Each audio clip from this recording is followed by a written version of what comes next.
Anyong! So, birthday ngayon ng aking kapatid, kaya ipapasyal natin siya. Kamsahamnida! So ngayon guys, birthday niya. Nasa Tom's World kami.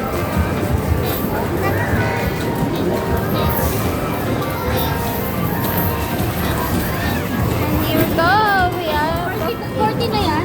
Actually guys, June 2 talaga yung birthday niya and ngayon lang ako nagkaganang mag-voice over. So parang isang buwan nang nakalipas para i-upload itong video na to. Ano talaga namin guys is magluto na lang sa bahay, kaso itong bunso namin is napakakulit. Gusto niya talagang kumain sa labas at gumala pa.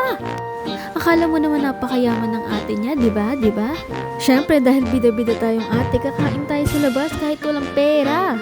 For the mahinin mo ng bosses natin ngayon, babae muna tayo ha.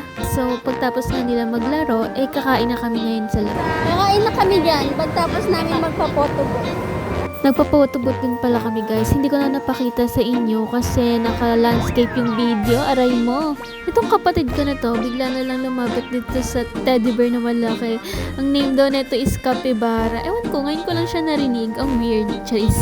Then, pumasok na nga kami dito sa showcase. And itong kapatid ko is gutom na kitang-kita naman sa kanyang mukha, no? Kita mo yan? 1 hour and 30 minutes. Gutom ka na.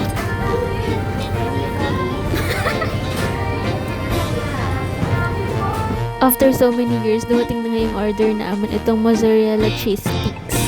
Alam niyo ba guys, trivia lang. Cherry sila trivia. Minsan lang talaga kami kumain sa labas ng family ko. Madalas pag may birthday lang o kaya may okasyon. Pero nung nag-aaral pa ako at si Papa lang yung nag-work, hindi talaga kami masyado nagsa-celebrate dahil sapat lang naman yung kinikita ng Papa ko para sa amin. Syempre dahil kapos din yung family ko sa pera at si Papa lang kasi yung nag-iisang nag-work sa amin.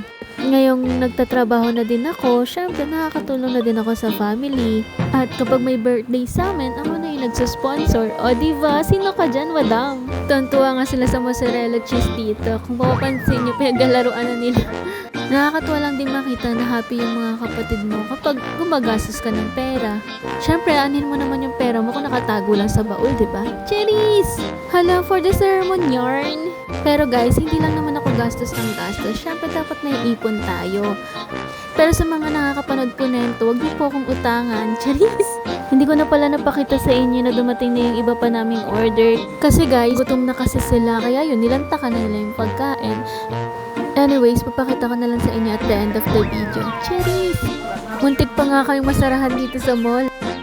So yung guys, nasaran kami ng SM. Nasarahan. Time check guys. Time check. Time check. Picture mo daw yung bata. Papalit profile daw. Another one. At itong birthday boy, aba humirit pa. Gusto pa magpa-picture pang profile niya daw. Hindi naman halata na nag-enjoy sila, no? Kasi around 9:14 PM na to ng gabi. Nagmamadali na nga kami pauwi na ito guys kasi yung biyahe ng jeep Panaig is may cut-off lang sila around 9:30 or 10 PM lang. So, pag hindi mo naabutan yung cut-off, wala ka nang masasakyan. Doon kayo matutulog sa SM13? Nag-worry na nga sila dito if may masasakyan pa ba kami pa uwi. Lakad na to, lakad. Ayan, meron pa guys. Yes po. Yan lang. Thank you for watching. Bye!